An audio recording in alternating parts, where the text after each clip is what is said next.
നമസ്കാരം. നേരറിയാൻ ദേശാഭിമാനിയിലേക്ക് സ്വാഗതം.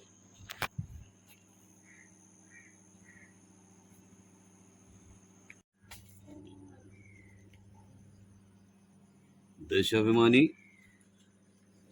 2025 ജൂൺ 25 ബുധൻ.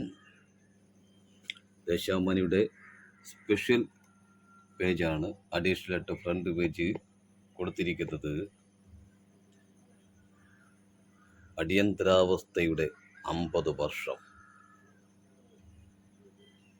ആ ചരിത്രങ്ങൾ, ആ ഇരുണ്ട ദിനങ്ങൾ ഓർമ്മിപ്പിക്കുന്ന, യുവതലമുറ അറിഞ്ഞിരിക്കേണ്ടുന്ന ആ കറുത്ത നാളുകളെക്കുറിച്ചുള്ള ഒരു വിശകലനമാണ് ഫ്രണ്ട് പേജിൽ കൊടുത്തിട്ടുള്ളത്.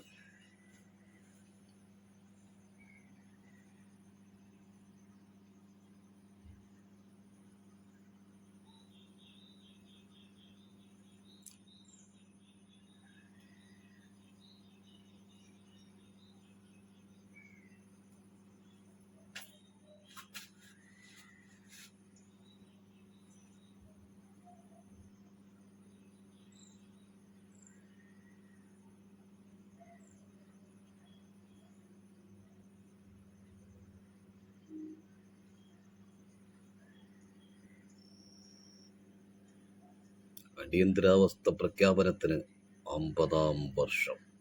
രാജ്യമാകെ ഒരു തടവറയായി ജനാധിപത്യം കശാപ്പ് ചെയ്യപ്പെട്ട 21 മാസം. അഭിപ്രായ സ്വാതന്ത്ര്യത്തിന് കൂച്ചുവിലങ്ങിട്ടു. പൗര അവകാശങ്ങൾ ചവിട്ടി മെതിക്കപ്പെട്ടു. എതിർ ശബ്ദങ്ങൾക്ക് മേൽ ബുൾഡോസറുകൾ. പ്രതിപക്ഷ നേതാക്കളടക്കം 1,00,000-ലേറെ പേരെ ജയിലിലടച്ചു. മിസ നിയമപ്രകാരം തടവിലായത് 34,988 പേർ. ഇന്ത്യൻ രക്ഷാ നിയമം അനുസരിച്ച് 75,812 പേർ ജയിലിൽ.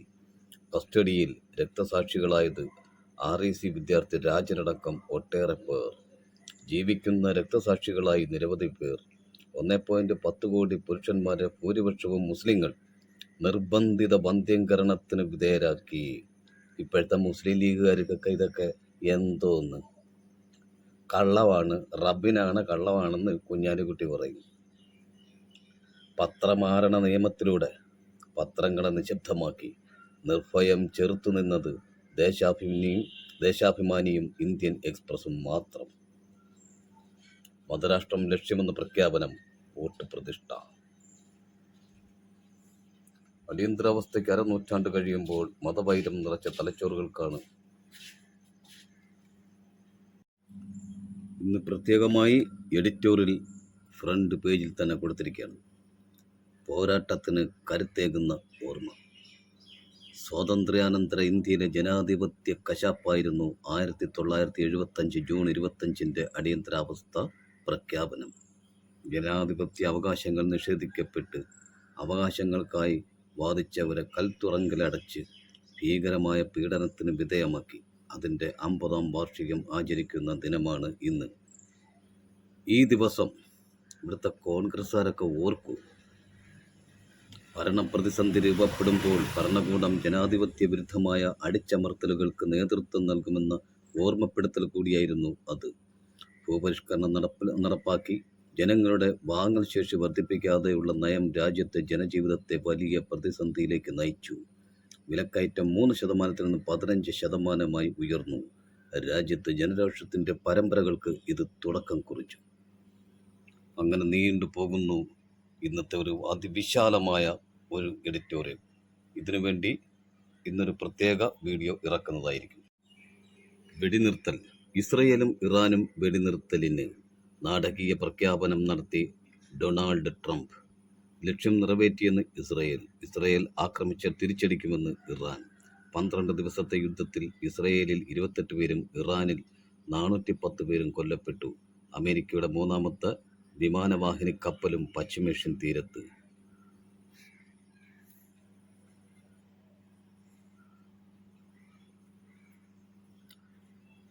വൈദേശികമെന്ന് പറഞ്ഞ് തള്ളിയാൽ ഭരണഘടനയെ ഉണ്ടാകില്ല.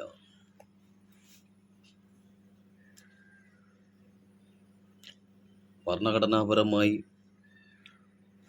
അനുവദനീയമായ നിയന്ത്രണങ്ങൾക്കപ്പുറത്ത് സ്റ്റേറ്റ് വ്യക്തി സ്വാതന്ത്ര്യങ്ങൾക്ക് മേൽ കടന്നുകയറുന്നത് അടിയന്തരാവസ്ഥയിൽ നാം കണ്ടു. അത്തരം നിയന്ത്രണങ്ങളുടെ കരിനിഴലിൽ നിന്ന് വിമുക്തമല്ല ഇന്നും നമ്മുടെ രാജ്യം.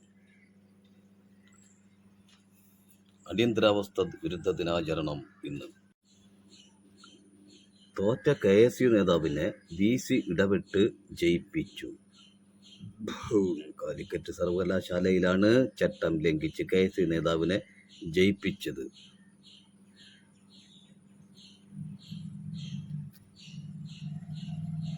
ക്രെഡിറ്റ് ലീഗിനോ? ചർച്ച മുറുകുന്നു. നിലമ്പൂർ ഉപതെരഞ്ഞെടുപ്പിലെ വിജയം കോൺഗ്രസും ചില മാധ്യമങ്ങളും മതിമറന്ന് ആഘോഷിക്കുമ്പോൾ ജയത്തിന്റെ ക്രെഡിറ്റിലും PV അൻവറിനെ കൂടെ കൂട്ടുന്നതിനും ഭിന്നത രൂക്ഷം. വിജയശില്പികൾ തങ്ങളാണെന്ന് കോൺഗ്രസിലെ ഒരു വിഭാഗത്തിന്റെ പിന്തുണയോടെ ലീഗ് നേതാക്കളും UDF മാധ്യമങ്ങളും അവകാശപ്പെടുമ്പോഴും അവർക്ക് മാത്രമായി ക്രെഡിറ്റ് നൽകേണ്ടതില്ലെന്ന വാദമാണ് മറുവിഭാഗത്തിന്. പ്രതിപക്ഷ നേതാവ് VD സതീശനും ഇവർക്കൊപ്പമാണ്. ആര്യാടൻ മുഹമ്മദ് ലീഗിനെ വെല്ലുവിളിച്ച് വിജയിച്ച മണ്ഡലമാണ് നിലമ്പൂരെന്നും ഇവർ ഓർമ്മിപ്പിക്കുന്നു. വർഗീയ കൂട്ടുകെട്ടിന് മാധ്യമങ്ങളുടെ വാഴ്ത്തുപാട്ട്. നിലമ്പൂർ ഫലത്തിന്റെ രാഷ്ട്രീയ ഉള്ളടക്കം മറച്ചുവെച്ച് സംസ്ഥാന സർക്കാരിനെതിരായ ഭരണവിരുദ്ധ വികാരമാണെന്ന് വരുത്താനുള്ള ശ്രമം UDF പത്രം നടത്തിയത്.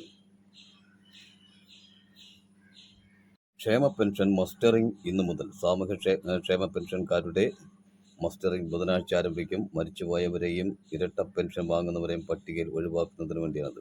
പുതുതായി പെൻഷന് അർഹത നേടിയവരും മസ്റ്ററിംഗ് പൂർത്തിയാക്കണം. അക്ഷയ സെന്ററിൽ ഇതിന് സൗകര്യമൊരുക്കിയിട്ടുണ്ട്. 1 മാസത്തിനകം മസ്റ്ററിംഗ് നടത്തണം.